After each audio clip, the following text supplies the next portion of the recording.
Oops. Hey everyone. I'm really happy to be here today. I love Miami. I've been here a bunch of times. It's my first time to Wynwood though, and not quite sure I'm cool enough to even visit, but I haven't been kicked out yet, so see how it goes. It's also my previous speaking engagement was in Canada in the middle of winter, so this is a big step up, at least weather-wise.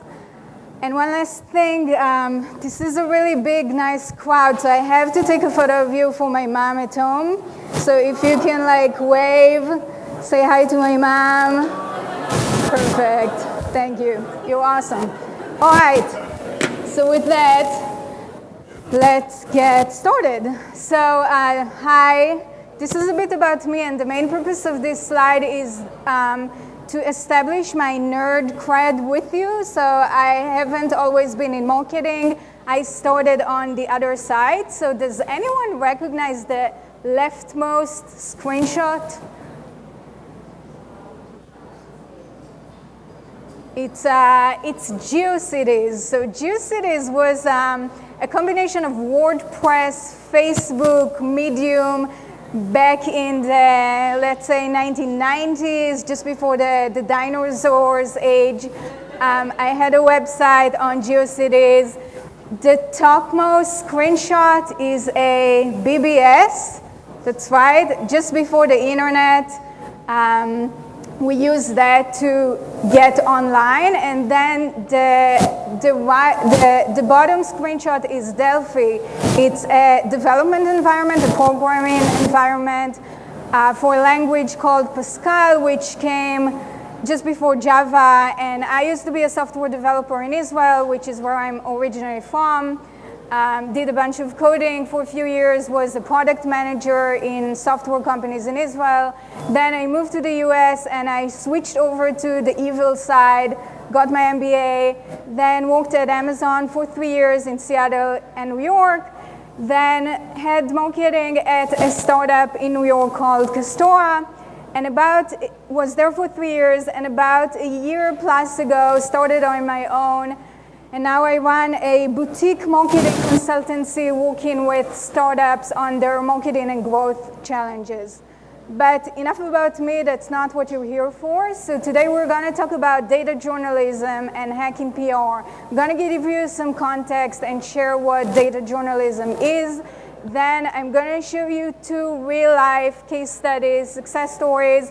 Gonna try and wrap it up for you in a playbook that you can take and implement, and we'll do some Q&A. Cool. So how many people here know what data journalism is? Okay, so a handful, which means that I'm either gonna have a really easy time today or a really tough time. We'll see. So I thought I'd start with an example. Does anyone recognize this? Okay, so it's a bit hard to see. This is an interactive quiz from the New York Times from a couple of years ago, but it's still quite popular. You see it pop up from time to time. Essentially, the New York Times shows you 25 questions where they ask you, how do you pronounce or how do you say different phrases or terms? So in this particular question, they asked you, how do you call essentially a yard sale? Do you call it a yard sale, a stoop sale, a garage sale? I used to live in New Jersey where we call it a stoop sale, but 2 weeks ago we went upstate and there they call it a yard sale. So according to these 25 questions, the New York Times will then diagnose you and tell you which region in the US you're most likely to come from. This was a really popular example a couple of years ago, and the essence of this is that it's a journalistic piece, it's an article on the New York Times, but it's based on data analysis and data insights. So my simple definition of data journalism is simply journalism or reporting that's published in newspapers but is based on data analysis, data insights, data points, basically. And this has been gaining popularity quite significantly in the past few years. So At the top, you can see another New York Times example. The Times actually have a whole section called the Upshot dedicated to data-based journalism. The bottom example is from Bloomberg, which is famous for its visualizations, infographics, diagrams, which are based on data analysis. Washington Post also does a really good job with data-based reporting in journalism. This is a compilation of their must-see visualizations from 2016. So this has been gaining in popularity, and it makes sense. Our world as a whole is becoming more and more accustomed to using data, collecting data, analyzing data. So there's thirst in the audience, in readership for this kind of journalism, and publications like to use this to differentiate themselves and so on. So what is the opportunity here, and why I'm here talking to you about it as technology startups? So this is the methodology of the New York Times dialect quiz that I just showed you before. And it says here that the data and the methodology, or the methods used in the quiz, is taken from a very long and substantial Harvard University research that actually started back in 2002. It's run by a couple of Harvard professors. So that goes to show that even the New York Times, arguably the most important, powerful news publication in the world, does not have access to this kind of data research and insights on its own, and it needs to rely on other external sources, in this example, Harvard University. Which means that we have an opportunity here as tech startups or bigger tech companies like Jawbone, OkCupid, Chartbeat, App Annie, both B2B companies as well as B2C, to be the sources of these data nuggets and to supply them to publications. And you can see that I featured here both mass media, mainstream publications like The Time, Forbes, The Journal, the Miami Herald, as well as more specific industry publications like Email Marketing Daily and Marketing Land, which are two prominent marketing and email publications. WWD is like the Wall Street Journal of fashion.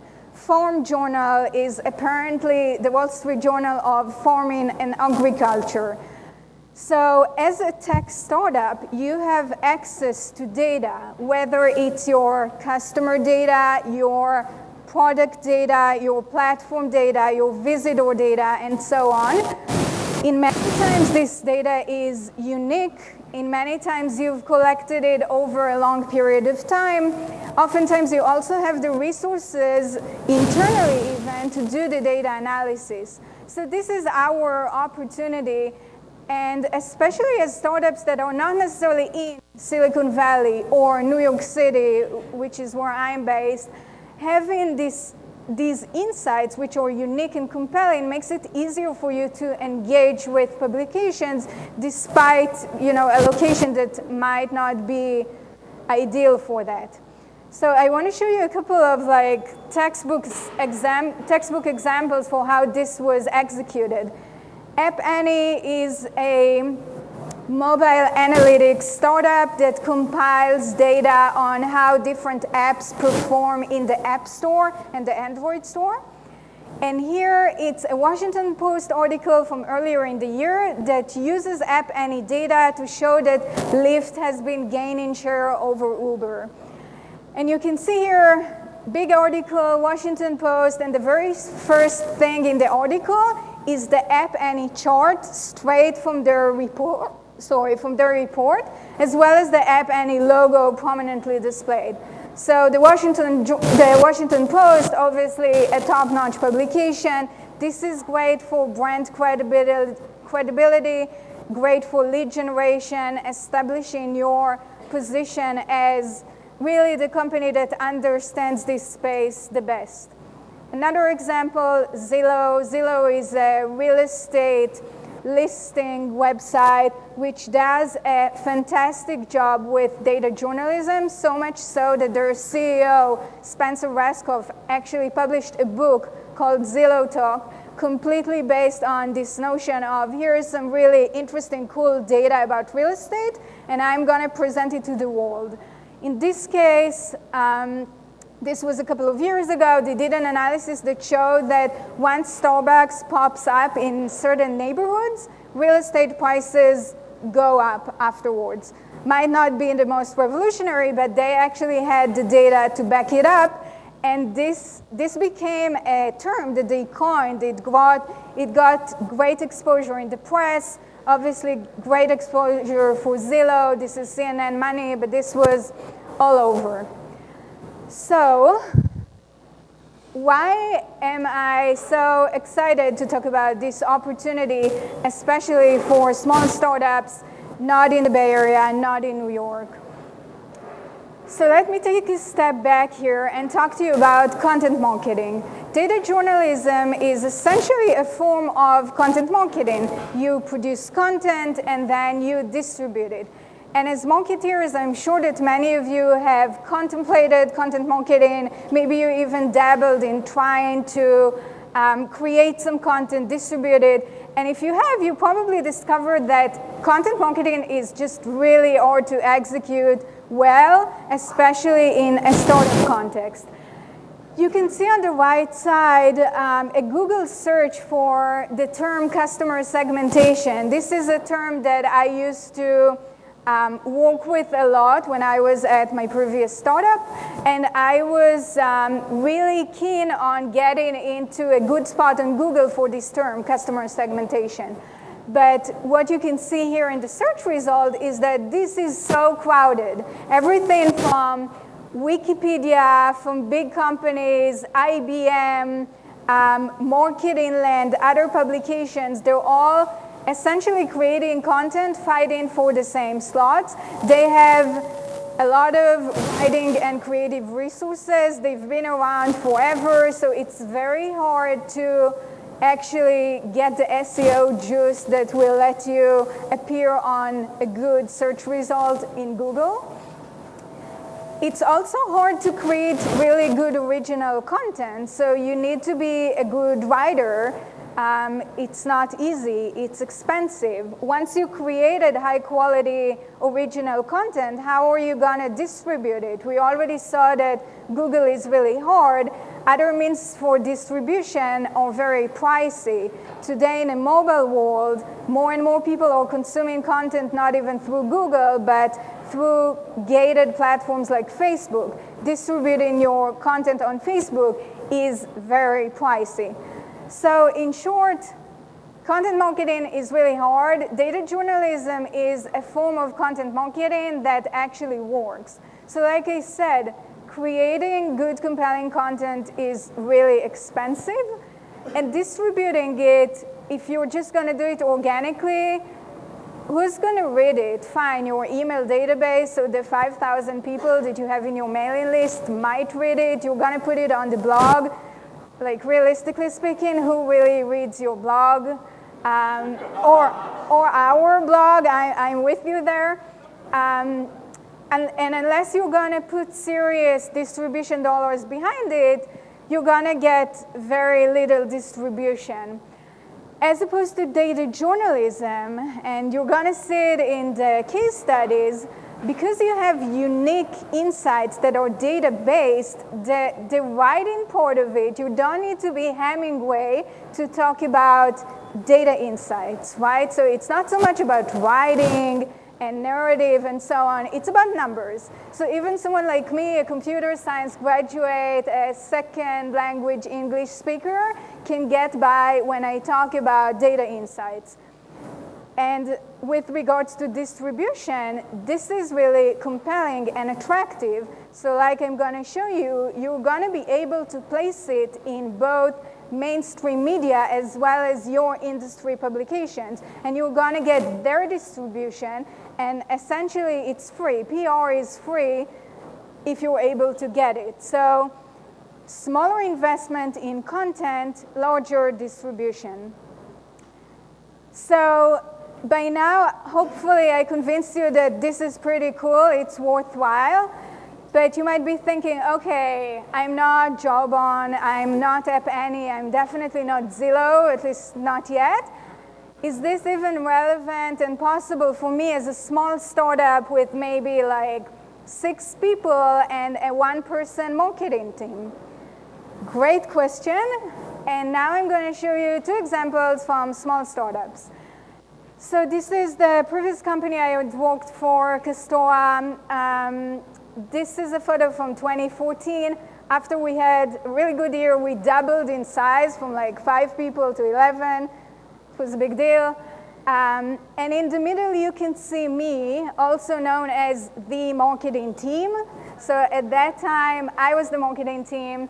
At some point, we raised the Series A. The team grew. The marketing team grew as well. But most of what I'm going to show you was done with this group, and more specifically, me and this odd-looking fellow in the back who was one of our data scientists. So just to give you some context on Kastora and what we did so that you understand the story, Kastora is a marketing analytics software startup based in New York, selling into medium to large size retailers. So companies like Zappos, Guess, J.Crew, Tiffany's, Crocs, they were all Kastora customers. As such, we had access to all of their e-commerce transactions, as well as customer data, website data, and so on. So definitely a super valuable and robust data set that we had access to, and we used to create our own version of data journalism. So kind of skipping to the end, we created this platform called the Kastora E-commerce Pulse. The Pulse was an aggregation of all of our customer data, anonymized and in aggregate, and extrapolated to convey data sets that apply to the entire US e-commerce industry. Things like shopping by device, so people buying online on tablets versus phones versus desktop, which marketing channels are bringing in e-commerce shoppers, how much US e-commerce is growing year over year, and so on. These are insights that are really interesting for e-commerce and marketing publications, and during the holiday timeframe, so Black Friday, Cyber Monday, it's really interesting for mainstream media as well. So, as they say, the proof is in the pudding. So I'm actually gonna start with showing you the results that we got, and then I'm gonna share how we got there. So this is some of the press that we got based on the polls, based on this platform of US e-commerce data insight. Top left, this is the Bloomberg Professional Terminal. It's a data platform that's used by basically every finance and investment professional in the world. At some point, they reached out to us and they started using our monthly Pulse insights as one of the data sources in their terminal. So incredible exposure pretty much globally. Bottom left, so the first year that we launched the Pulse, we launched it just before Thanksgiving, and our CEO on the right was invited to speak on Bloomberg on TV. So he went on TV to provide some commentary about Black Friday and Cyber Monday, which was pretty cool. He was actually on TV every year of the 3 years that I was there and we ran the Pulse. Bottom right, so Tim Cook, Apple CEO, mentioned data from our research in 2 Apple earnings calls. He quoted some data that we have that's showing that Apple iPad was the most popular shopping device for online purchases, and he quoted a research as well as he actually said Kastora, which was one of the highlight moments of my career, but and just everyone was happy. And I would say that some of these, or actually let me show you the next slide. On the left, it's a piece from Business Insider, and the cool thing about it is that Kastora data is there right next to IBM and Adobe. slightly bigger, more established companies, and we were just side by side next to them. This piece is from Fortune, and unfortunately you can't really see it, but essentially they took one of our data visualizations and just plopped it into the article as is, which was pretty cool. And you can see here a sample of the publications that we were able to get into, and you can see it's a combination of super specific industry publications that you probably have never heard of. I haven't before Kastora, like Total Retail and Retailing Today, an internet retailer. Very good for lead generation. More mass media publications like Forbes and The Post and USA Today and definitely TV. Great for brand awareness. We promoted it ourselves as well. Less about lead generation. But overall with the Pulse, there were periods of time where the Pulse platform brought in 1/3 of our incoming leads at Kastora. So this is not about me like saying, oh, I was so awesome and like humble bragging or just plain bragging. It's more about showing you that even as a tiny startup and a one-person marketing team, you can do that. There was nothing magical about it, maybe except for the results.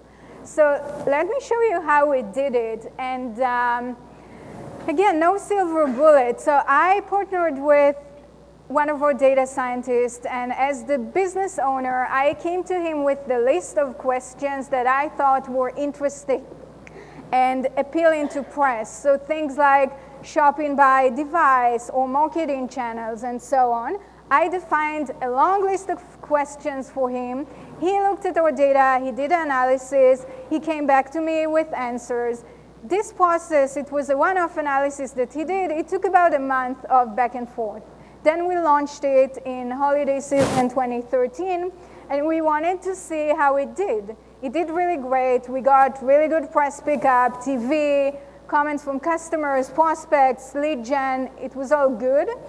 So the following year, he invested a lot of time in automating it and refining it and so on, so that later on, the process was very close to fully automated, and we published these insights on a monthly basis. It required almost no investment for him, and it was almost completely automated, and we would just push out the insights to press. Every quarter, we did a deep dive report where we looked into a specific topic.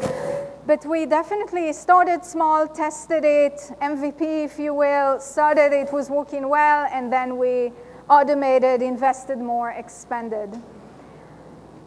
I want to talk about distribution. So once you have these sexy data nuggets, what do you do with them, and how do you actually get them to press?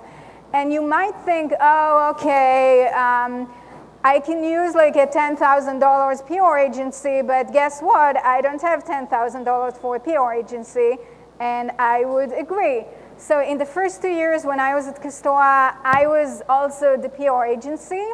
I don't come from a PR background. I didn't have any reporter relationships to begin with. I compiled a list of about a few hundred reporters that I thought would be interested in our data: retail, e-commerce, mobile, tech, and I used Upwork to find their contact information. And if you're a small startup, I hope that one thing that you take away from my presentation and today is that Upwork is an amazing platform for scaling your team without hiring additional people. It's affordable labor for pretty much anything, but that's a tangent. Anyway, I built this list. There are many tools today that you can plug into Gmail to do some sort of a mail merge. I just emailed all of these reporters on my own. Later on, Kastora moved to Marketo, so a marketing automation tool, and I started using that for email, but in the early days, simply Gmail.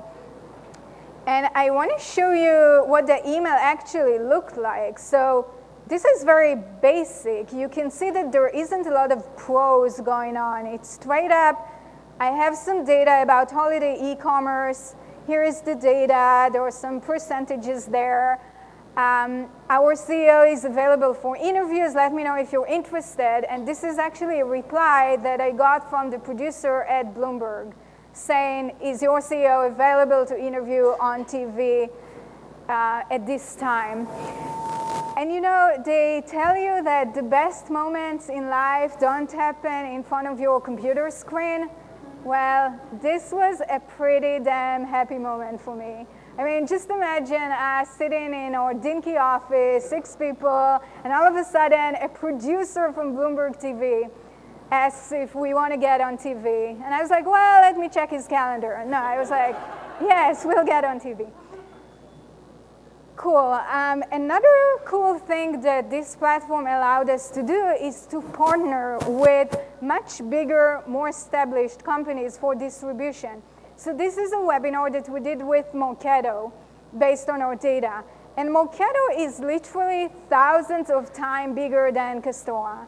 And through this webinar that we both promoted, we had access to their customer base, prospect base, and so on. That was amazing for lead generation. This is a list of other companies that we partnered with in similar ways for webinars, events, reports, blog posts, all of them much bigger than Kastora and have a customer base that we really wanted to target. Another thing that we leverage this platform for is a multi-channel marketing campaign. So every quarter, we did a deep dive data report that we published on the web. We promoted it via email marketing. We even did print reports every once in a while. Of course, press, which is what most of this presentation is about. We did webinars. So this platform and data-driven content is very easy to repackage in different formats and to party where your audience parties. So if some people like webinars, great, we have a webinar. If they like fancy print magazines, then we have one as well. All right, and just so that you don't think, oh, this only works for Kastora and you're just a one-trick, thank you. I'm going to show you a super quick example from a startup that I work with now. Kiwi is a small startup, 40 people working with big publishers on distributing their content on Facebook. Currently, the marketing team is 3, but when I started, we were half a person. We identified Digiday as the prime publication in our space. We really wanted to get into Digiday. So we did some data analysis on publishers and Facebook, so which kind of posts work, which publishers are doing well, and so on. Unique data that only we had. I worked again with one of the data scientists, and we produced 2 data-based stories that we got placed in Digiday. One of them was about how, shockingly, Facebook posts about Trump led to higher engagement than posts about Hillary Clinton. And the other one was a Super Bowl story. So the very same playbook I'm essentially repeating now with another small startup. And that's a good segue to trying to wrap up and give you some sort of a playbook that you can try and think about for your own startup or even big tech company. So I would say you should start with interesting data that ideally your startup already has from customers, product, and so on. It does need to be interesting. I put unique in parentheses because it does not have to be unique. And like you saw, IBM and Adobe, 2 much bigger companies, were supplying very similar data, and still we were getting in. And for several reasons. We were faster, much more responsive to reporters. We were pulling in some custom data cuts for them. So use your advantages as a startup, and being unique is the only one with this data is not necessarily a mandatory requirement. Partner with someone who can do the data analysis. And I put science in parentheses because this is not big data or machine learning or data science. It's more like statistics and basic data analysis. So if you yourselves, or maybe you have someone on the team who's handy with R, Python, SQL. You might even be able to do it yourselves. Start small and manual, do a one-off analysis, try and pitch it to a few publications, see if you get any traction. And if you do, then invest more resources, automate, and so on, which is, I think, a good recommendation for any marketing experiment that you want to try out. Distribution, so obviously PR, definitely market all of your data-based content to your own database of leads and customers. Partner up to get broader distribution, and then use the data insights as a platform for campaigns across channels like webinars, conferences, print, billboards at some point. And I think that's it for me. And we can do Q&A, but you know, sometimes Q&A, it's really great, but then sometimes people ask like about their cousin and nobody cares and everyone checks their iPhones. So I thought we'd try something else. I'm sure that a lot of you are here today to meet new people. So why don't you turn left or right or backwards or forward and talk to someone that you don't know, and tell them about your startup and how you think these ideas might apply or not. So let's do that instead. Thank you.